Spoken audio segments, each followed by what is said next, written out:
ಲೇಖಾಸುರರ ಹೆಡೆಮುರಿಗೆ master plan ಅನ್ನ ಮಾಡಲಾಗಿದೆ. ಪ್ರಶ್ನೆ ಪತ್ರಿಕೆ ಸೋರಿಕೆಯನ್ನ ತಡೆಯುವುದಕ್ಕೆ ಕಠಿಣಾತಿ ಕಠಿಣ ಬಿಲ್ ಅನ್ನ ಪಾವತಿ ಮಾಡಲಾಗ್ತಾ ಇರುವಂತದ್ದು. ವಿದ್ಯಾರ್ಥಿಗಳ ಪ್ರತಿಭಟನೆಯ ಬೆನ್ನಲ್ಲೇ ಕೇಂದ್ರದಿಂದ ಬ್ರಹ್ಮಾಸ್ತ್ರವನ್ನ ಪ್ರಯೋಗ ಮಾಡಲಾಗ್ತಿದೆ. ದೇಶದಾದ್ಯಂತ ಲೀಕ್ ತಡೆಯೋದಕ್ಕೆ ಹೊಸ ಮಸೂದೆಯನ್ನ ಮಾಡಲಾಗುತ್ತಾ? ಹಾಗಾದ್ರೆ ಸೋಮವಾರ ಸಂಸತ್ನಲ್ಲಿ ಮಹತ್ವದ ಬಿಲ್ ಮಂಡನೆ ಆಗುತ್ತಾ? ಪ್ರಧಾನಿ ಮೋದಿ ನೇತೃತ್ವದ ಕ್ಯಾಬಿನೆಟ್ ನಲ್ಲಿ ತೀರ್ಮಾನವನ್ನ ಮಾಡಲಾಗ್ತಾ ಇದೆ.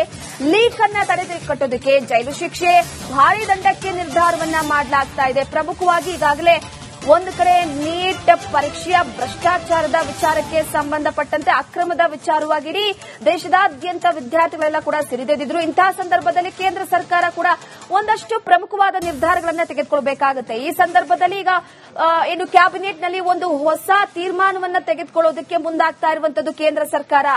ಲೀಕ್ ತಡೆಗಟ್ಟೋದಕ್ಕೆ ಜೈಲು ಶಿಕ್ಷೆ ಹಾಗೆ ಭಾರೀ ದಂಡದ ನಿರ್ಧಾರವನ್ನ ತೆಗೆದುಕೊಳ್ಳೋದಕ್ಕೆ ಮುಂದಾಗ್ತಾ ಇದೆ. ಹಾಗಿದ್ರೆ ಎಷ್ಟು ವರ್ಷಗಳ ಕಾಲ ಜೈಲು ಶಿಕ್ಷೆಯನ್ನು ವಿಧಿಸಬಹುದು, ಭಾರೀ ದಂಡದ ಪ್ರಮಾಣ ಅಂತಂದ್ರೆ ಎಷ್ಟಿರಬಹುದು ಅನ್ನುವಂತಹ ವಿಚಾರಕ್ಕೆ ಸಂಬಂಧಪಟ್ಟಂತೆ ಕೂಡ ಈಗಾಗಲೇ ನಿರ್ಧಾರವನ್ನ ತೆಗೆದುಕೊಳ್ಳಲಾಗಿದೆ. ಯಾಕಂದ್ರೆ ಒಂದು ಕಡೆ ಕೇಂದ್ರ ಶಿಕ್ಷಣ ಸಚಿವರ ರಾಜೀನಾಮೆಯಾಗಿದೆ. ಬೇಡಿಕೆಯಂತೆ ಯಾರ್ಯಾರು ವಿದ್ಯಾರ್ಥಿಗಳ ಆತ್ಮಹತ್ಯೆಯನ್ನ ಮಾಡಿಕೊಂಡಿದ್ರೋ ಆ ವಿದ್ಯಾರ್ಥಿಗಳ ಕುಟುಂಬಕ್ಕೆ ಪರಿಹಾರ ನೀಡಬೇಕು ಅನ್ನುವ